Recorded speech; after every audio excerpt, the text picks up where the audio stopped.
Hi there, Taurus. It's me, Priscilla B, and welcome to your spiritual upgrade. Okay, so lessons on spiritual mastery. Fascinating stuff here. Okay, so I'm going to be reading for you a energetic chakra spread. Okay, from this Darkwood Tarot book. But before I get started, I pulled some oracle cards for you, and I have here owning happiness and heightened feelings. Okay, so you have prenatal cornflowers, prenatal, okay, and red rose. Okay, um, let me see here what the spiritual meaning behind these two flowers are for you.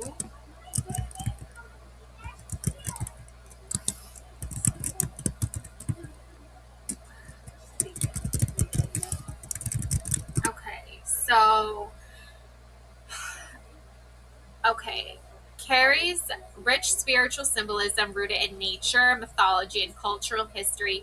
Its lacy blue blooms and resilience in the wild make it a powerful emblem of hope, renewal, and deep connection to the earth. In spiritual context, the cornflower's bright blue color is seen as a reminder that hope can grow even in difficult times. Its seasonal return after winter symbolizes rebirth and the cyclical nature of life, encouraging trust in new beginnings. Okay? It thrives in challenging conditions, often in wild fields or poor soil. This makes them a symbol of resilience, endurance, and the ability to flourish despite adversity. They teach that growth is possible even in tough circumstances. Okay. Um, and then we have here heightened feelings and the rose. And I'm sure you're familiar with the rose. It's a universal um,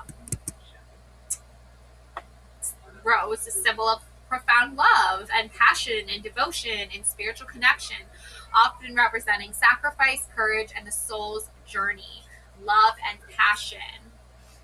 Red roses are universally recognized as symbols of deep affection, romantic love, and intense passion. The vibrant red petals reflect emotions that transcend words, conveying commitment, desire, and enduring love. The blooming of a red rose amidst thorns is often interpreted spiritually as love flourishing despite challenges, highlighting resilience and beauty of emotional growth, Taurus. Okay, so you have butterflies, all around this woman. She's owning her happiness. She's owning her metamorphosis. She's owning her change here.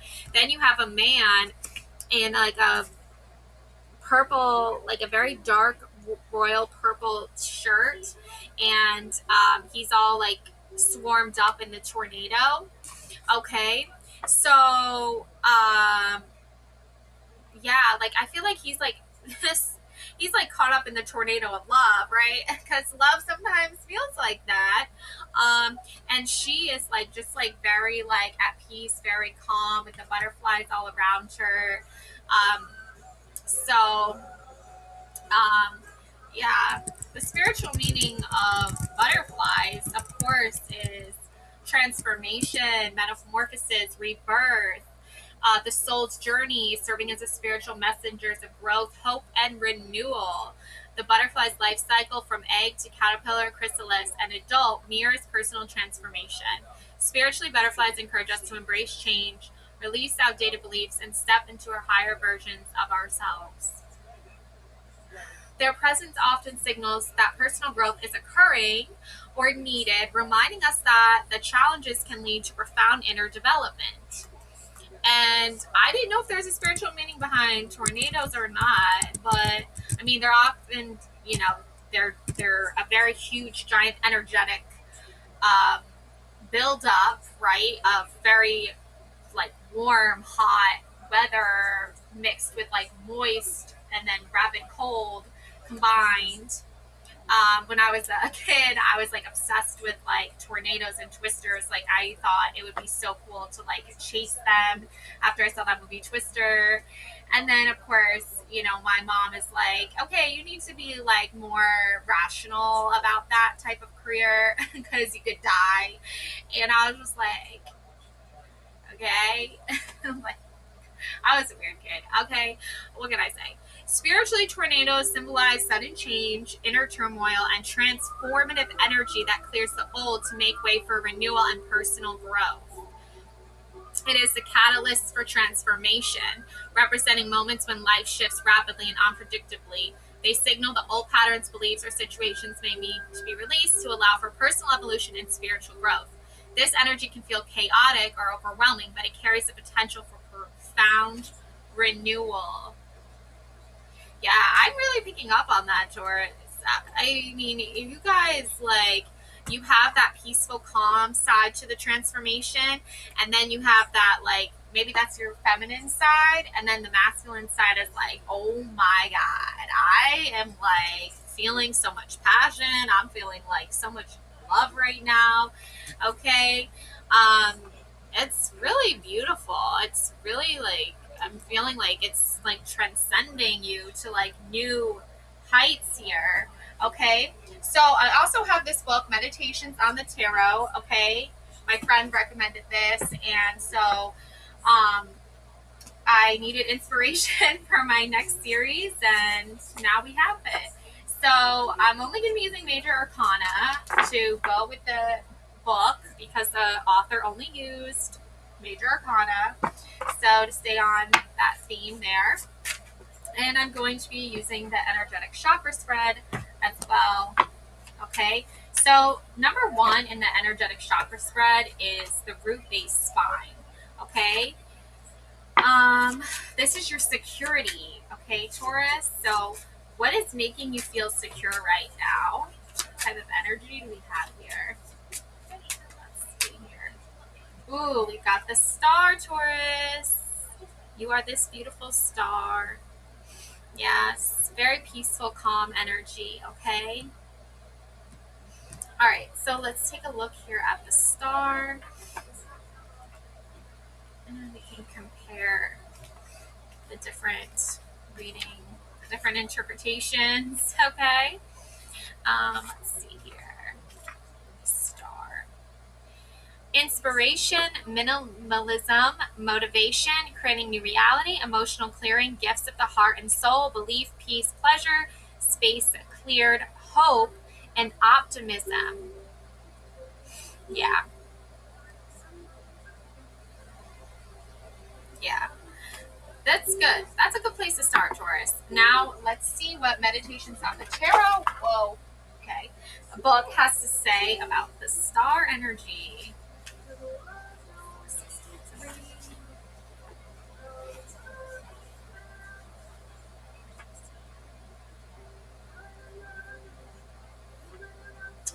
Let's see. The righteous flourish like the palm tree and grow like a cedar in Lebanon. They still bring forth fruit in old age. They are full of sap and green. Two things fill the mind with ever new and increasing admiration and awe: the starry heavens above me and the moral law within me. That's beautiful. The star, dear unknown friend, the 16th major arcanum of the tarot, presented us with the alternative of two ways, that of construction and that of growth.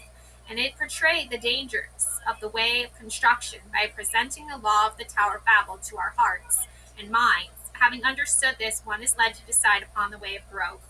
Now the 17th major arcanum of the tarot, the star, is arcanum of growth,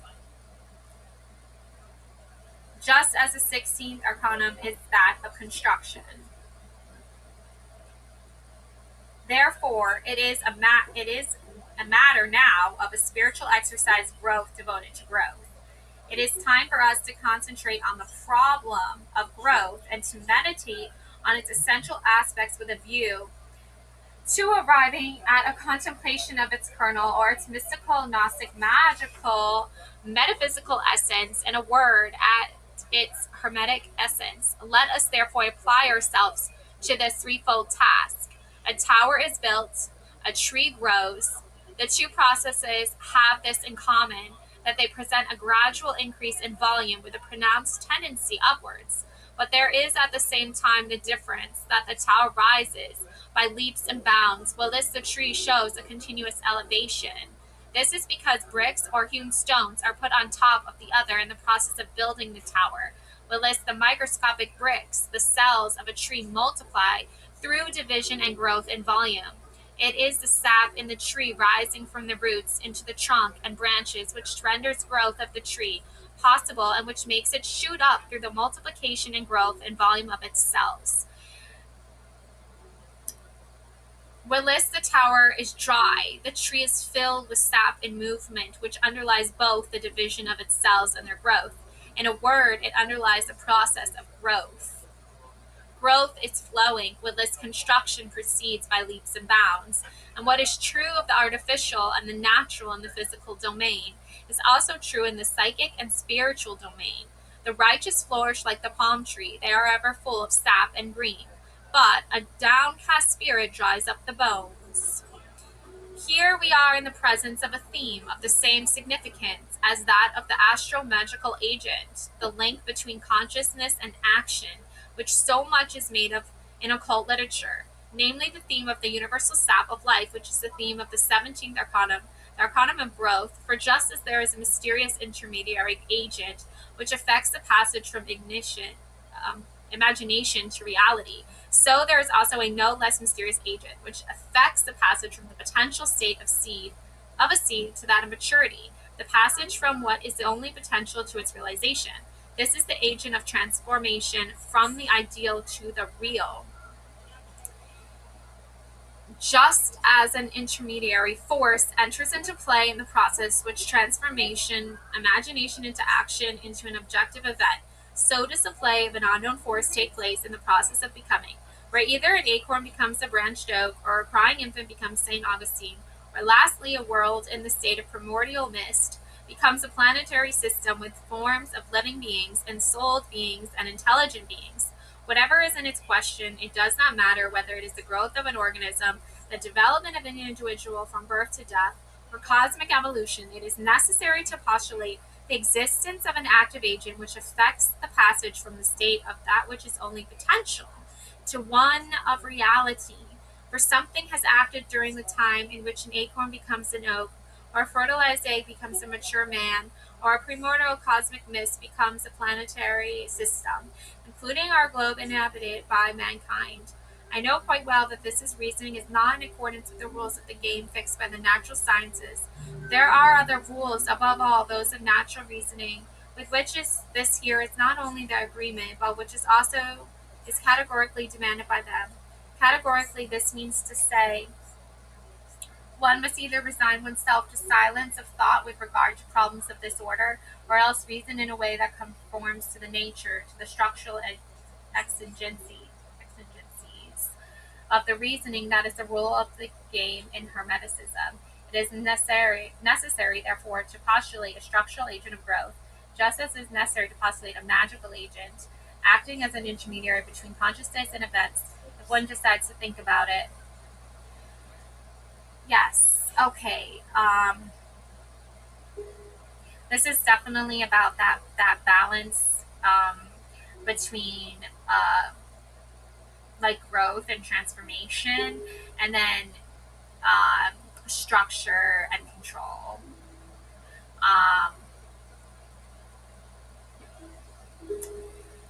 All things are out of water created, all by water maintained. Thou life-giving ocean, vouchsafe, use thine agency ever.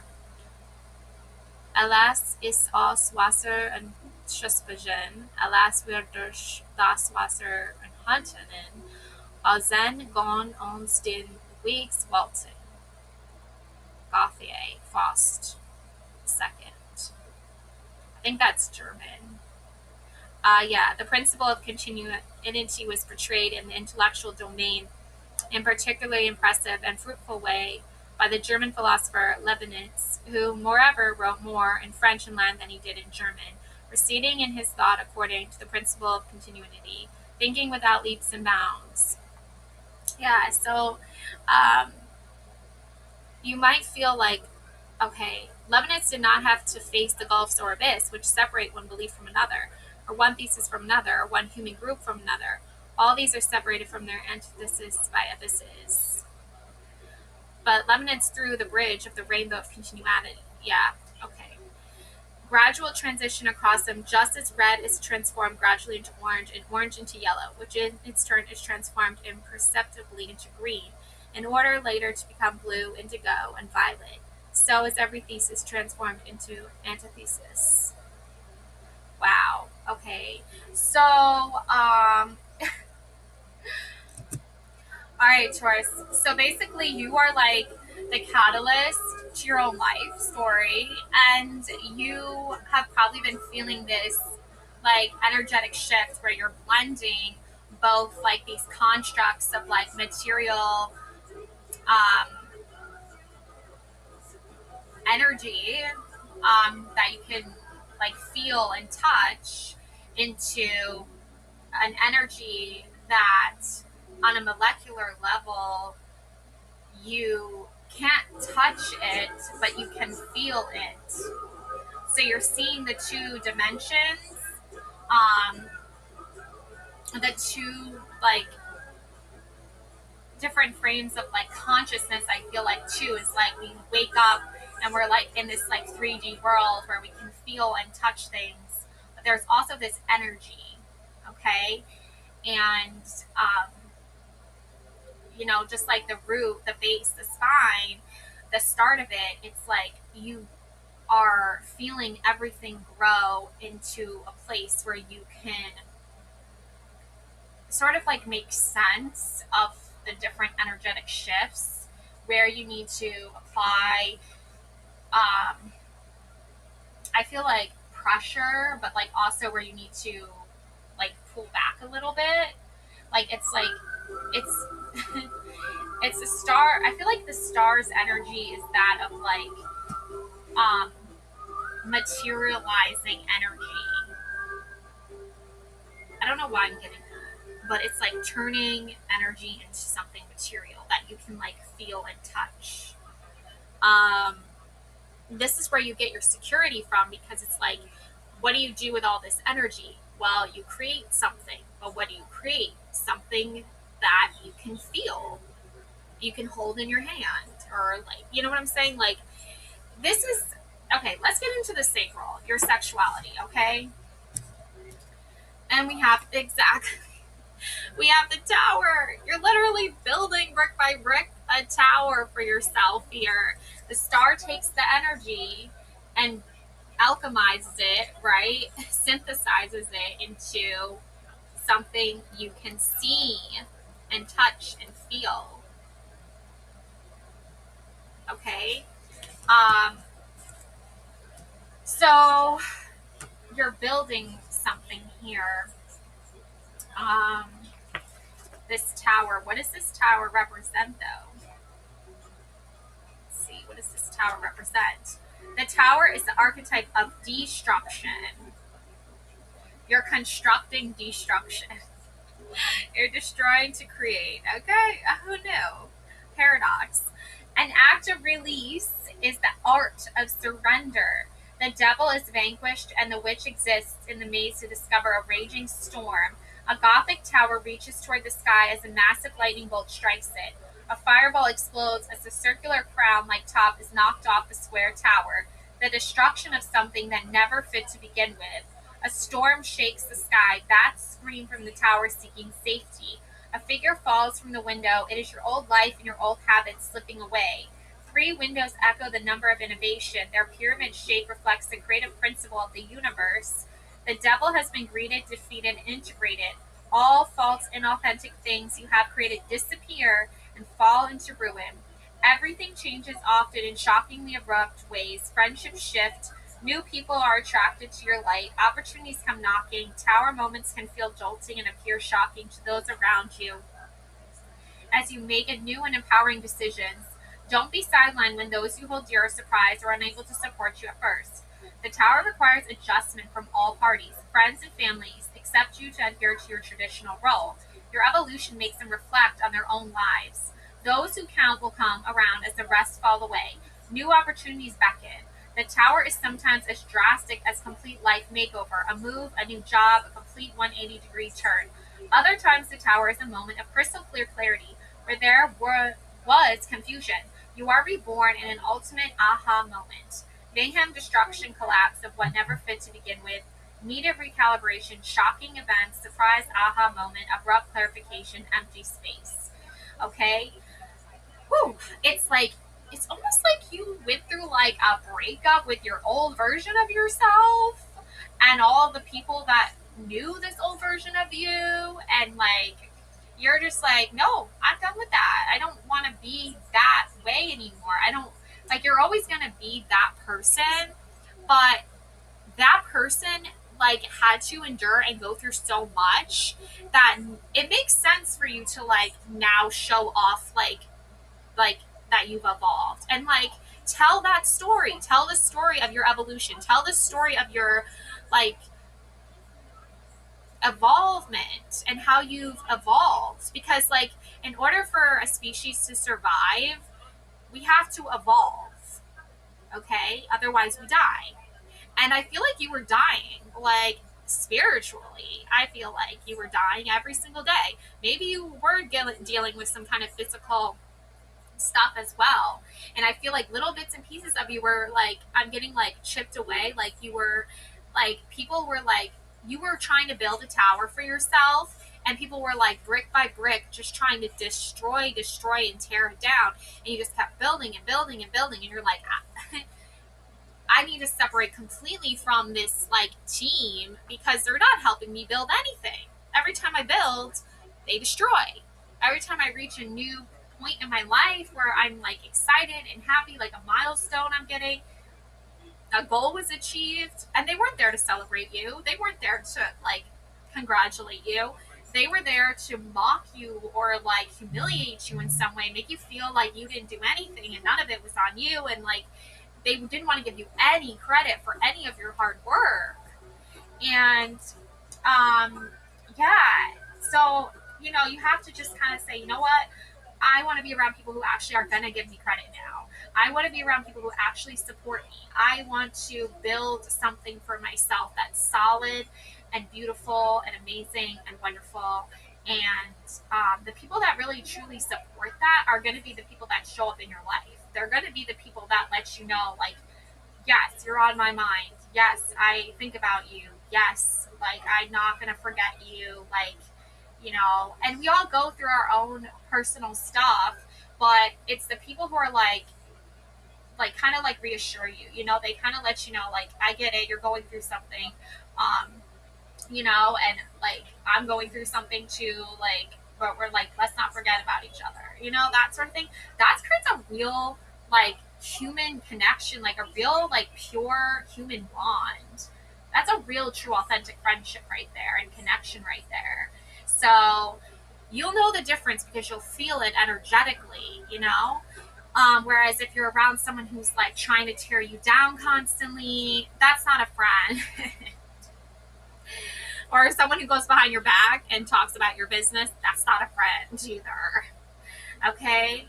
A friend is someone who like doesn't judge you, right? Because we all make mistakes. We all like have to go through challenges and situations that we've never gone through before. And that doesn't deserve judgments. That deserves love and support and kindness. That's the difference between having like a friendship and having, your haters. Okay. For example, Taurus. Okay.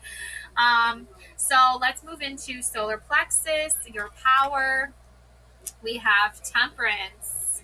Wow. Balance and two elements like harmonizing is a big theme here, Taurus. Okay. For you. So yeah. All right, Taurus. Okay. So what happens next here with your power comes your heart, and this in turn is your empathy, Taurus. The moon is your heart. It's your empathy. So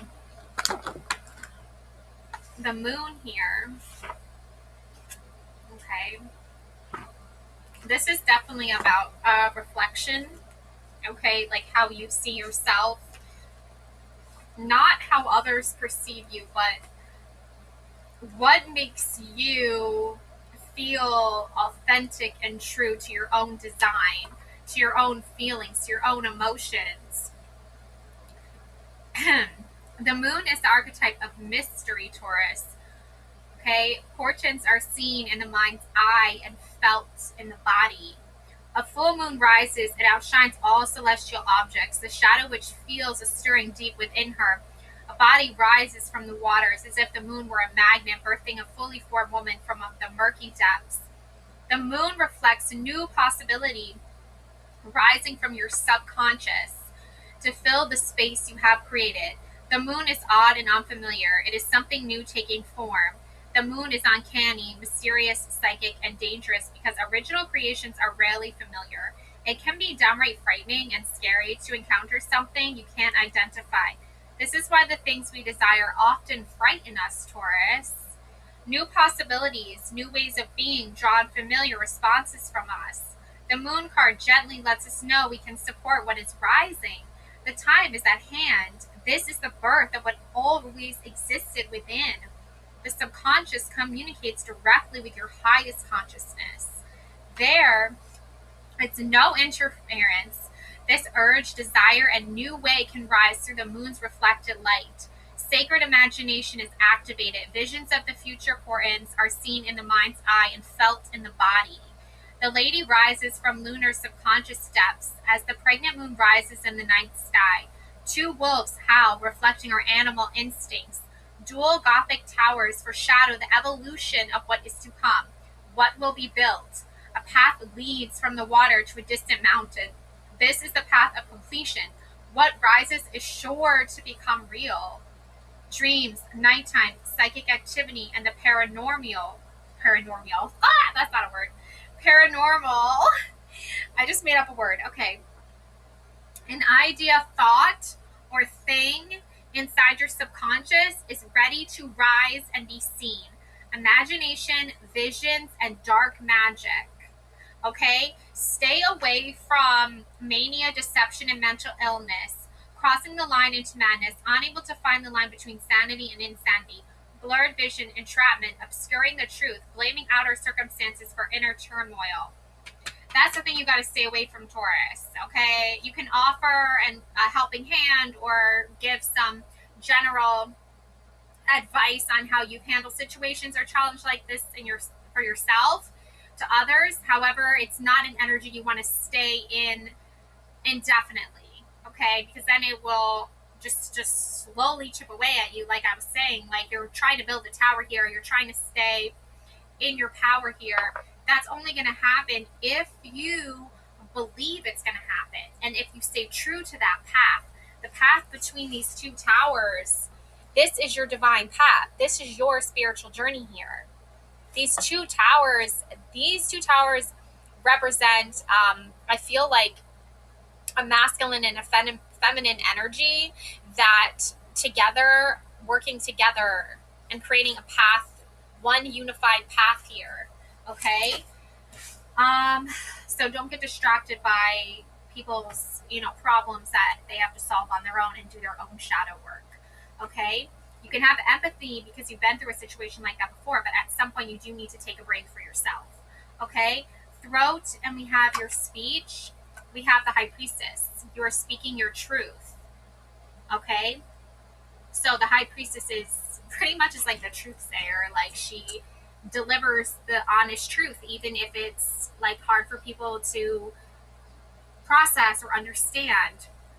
And she does it in a way that's aligned with the path that she's chosen to harmonize, like these two, and she has two pillars. Okay, so she's harmonizing these two opposites, this yin and this yang, this darkness and this light, and she's combining these two into a perfect harmonious balance. And she's not gonna sway from that in any way. Like, even if other people are putting pressure on her to change her strategy or change her truth, change her narrative, that's not going to work here with the High Priestess, because she only does speak her truth. And when she's ready for that to take form and materialize, that is when, other people can, be, informed. But other than that, it's really not anyone's like business. Okay, Taurus. So don't feel bad if you're like avoiding certain people and situations because they'll take away from your path, because it's not meant to be right now. The High Priestess is the archetype of the authentic self. Exactly. You are the divine whisperer of the universe. The Shadow Witch feels water tickle her toes. She wonders if she's wandered into a puddle or a stream. Silky liquid floods the path. Gaping trees groan as they deepen toward each other, their branches reaching high for a full moon they will never touch. Right? Unless, of course, you understand and process that this is your divine path for yourself. You don't have to literally touch it to feel its energetic pull. That time will come. The High Priestess rises before the Shadow Witch. The High Priestess holds a scroll and silently unrolls it. The word tarot appears. This is the book of your life, containing every possibility, every imaginable outcome. It is ever-changing and all-encompassing. The High Priestess is the blueprint of your soul and the pure authenticity of the self. She is everything you were and will be. She is your container of soul knowledge. She is inner wisdom waiting to be revealed. She is your ebb and flow, the cyclical energy of your life. All right, so Taurus, okay, the High Priestess. All right, so basically, like, silence, secrets, darkness, evolution of the soul, the blueprint of your personality, talents and traits, a deep knowledge and third eye vision, activated intuition, lunar cycles, inner knowledge, personal authenticity. Okay, yeah. You're gonna have to trust your own inner voice here, because I feel like there's an energy, there's a shift working against you. Like, don't be scared. Don't be scared, Taurus. It's just like you've been trying to make a lot of things work, and I feel like it's time for you to let go of all of that, of trying to make things work, because I feel like the energetic shift, your High Priestess, your intuition is telling you, you don't need to like try to force an outcome, or you don't need to try to like make people understand what you're trying to do, what you're trying to say, because you've already said it. You've already opened that door to like really who you are, your authentic self. If people don't like it, that's their problem. And I mean, they're going to have to face their own shadow stuff, and you're not going to have to be a part of any of that. And you don't want to be a part of any of that, okay? Third eye, your intuition, okay? This is death, is your intuition card. Okay, Taurus? That doesn't surprise me in the least, because I feel like you know death so well. You've transformed so many times. Taurus, I feel like you're like, when is transformation? Where does it start? Where does it end? Okay, let death teach you how to live. Okay, letting go, a new beginning with deeper understanding unfolds here for you, Taurus. Okay, you don't need to like.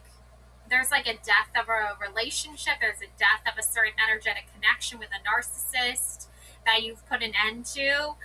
Now is the time for you to just enjoy that time, and you don't need to push yourself to like, I feel like, don't put yourself in the role of like caretaker, okay? Because I feel like, been there, done that, not a fun place to be, okay? Instead, focus on caring for yourself, looking at yourself in a lens, in a way that you are now the caretaker of your own soul, okay? And the woman said to the serpent, we may eat of the fruit of the trees of the garden, but God said, you shall not eat of the fruit of the tree, which is the midst of the garden, neither shall you touch it, lest you die. But the serpent said to the woman, you will not die, for God knows that when you eat of it, your eyes will be opened, and you will be as gods, knowing good and evil. O dry bones, hear the word of the Lord. Okay? You're not scared of death, okay? You're not scared of transformation. You're not scared of good and evil. The high priestess, she is the balance between good and evil. She resides there. That is where she holds power and strength, because she's not looking and saying, okay, this person did something bad, this person did something good. She's saying, this is the truth. People make mistakes, people make bad choices. Yes, they're going to have to deal with that, and they're going to have to pay for that. Let karma deal with it, right? Like, or whatever you believe, God even. You move to your death, you move to your transformation, you move to life. You get to live again in this sacred place. Okay? So, yeah. There's just like a union happening, like, with your soul self. Yeah.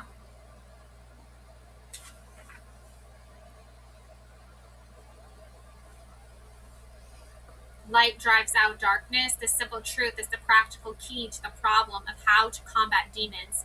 A demon perceived on whom of the light of consciousness is thrown is already a demon rendered impotent. This is why the desert desert fathers and other solitary saints had so much experience with demons. They cast their light on them, and they did so as representatives of human consciousness in general. For whoever withdraws from the world becomes representative of the world. He becomes a son of man. And being a son of man, the solitary saint attracted the demons haunting the subconscious of mankind, making them appear, bringing them to the light of the consciousness, and thus rendering them impotent. The Saint Athanasius the Great struggled against human errors and deprivations in the daylight of his public life as a bishop of Alexandria. His friend and brother St. Anthony the Great, in the solitude of the Egyptian desert, struggled against the demons whose doing things in the darkness of the subconscious were stirring up these very errors and deprivations. Yeah. Acts of healing. The famous temptations of St. Anthony were not truth to tell, only temptations where it was the matter of the salvation and progress of his soul, but rather they were in the first place acts of healing, the humanity of his time from demonical obsession. They were acts of sacred magic, bringing demons to the light of consciousness illuminated from above, through which they were reduced to impotence. St. Anthony drew demons from darkness, the light of the consciousness of the Son of Man. He rendered them visible and thus impotent.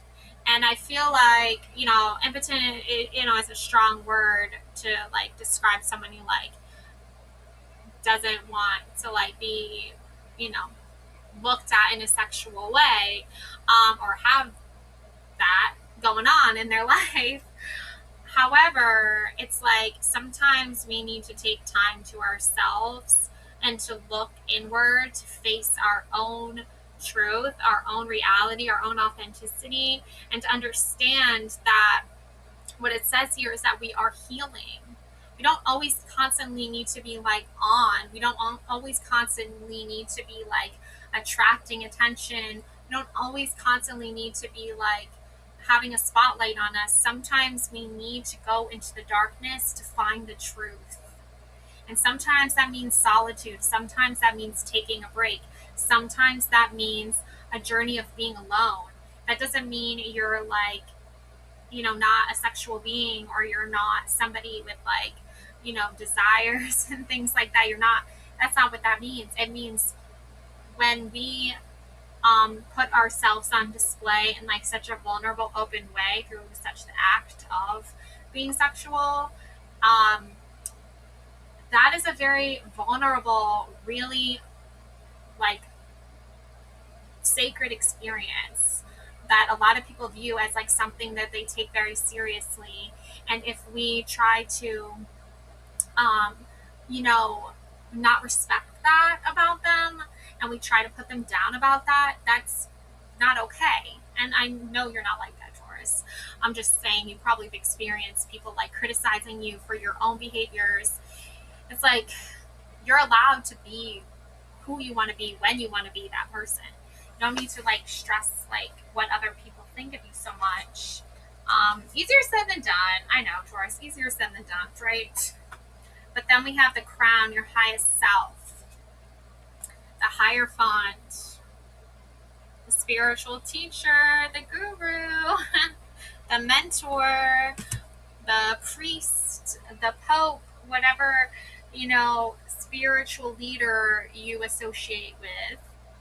Um, yeah, the Hierophant.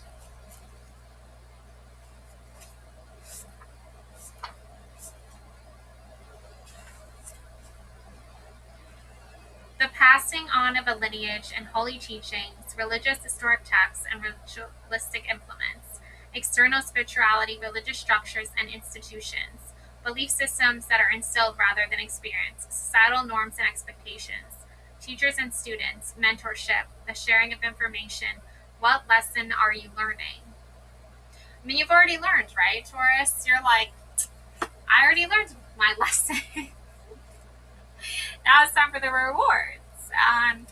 You know, learning, tradition.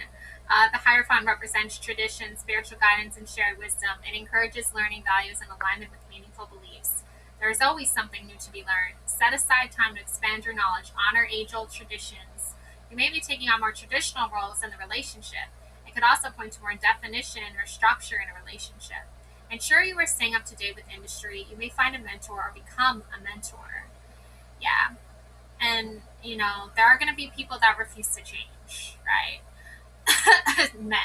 No, I'm just kidding. Uh, some guys. Some guys.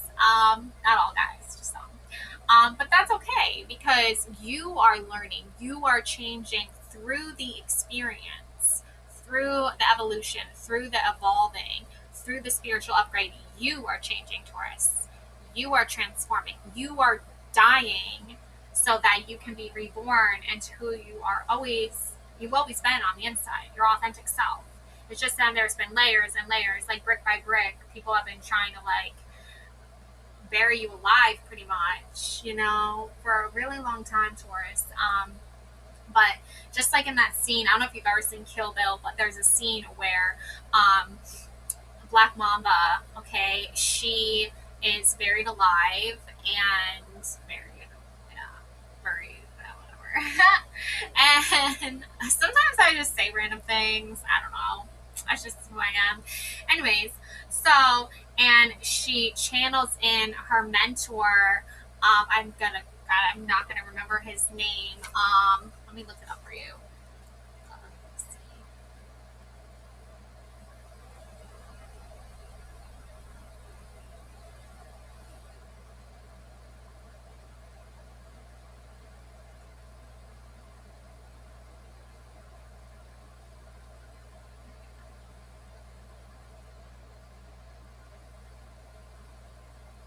Pei Mei. Okay, Pei Mei, Beatrix Kiddo. Yeah.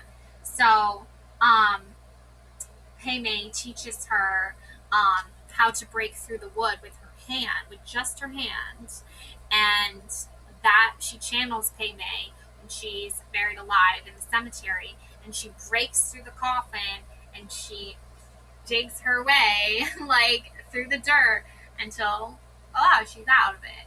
And you've done that, okay, Taurus, metaphorically. Okay. They were trying to bury you alive, didn't work. Channeled in your mentor, your guides, your spirit guides, your ancestors, and you broke through that, and now you are alive again. And now you can live your life, and you can love who you want to love, and you can be who you want to be. And that freedom, it's just such a beautiful thing. All right, Taurus. So you keep being you. I love you, Taurus. Love you. Love and light always, beautiful soul.